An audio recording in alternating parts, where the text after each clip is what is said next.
Are you aging gracefully o basta tumatanda ka na lang? Hindi lang ito tungkol sa wrinkles, gray hair o edad. Aging gracefully is about how you take care of your body, mind, and heart.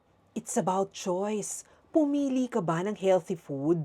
Nag-exercise ka ba regularly? At nagpapahinga kapag kailangan? It's about surrounding yourself with positivity, letting go ng resentments, at practicing self-love. Aging gracefully means owning your journey, celebrating every laugh line, every kwento, every lesson. It's living intentionally, hindi lang basta pag-exist. So today, ask yourself, am I taking care of my body? Am I feeding my soul? Am I living fully? Tandaan, true grace in aging isn't about youth or looks. It's how you live well, love fully, and stay unapologetically you.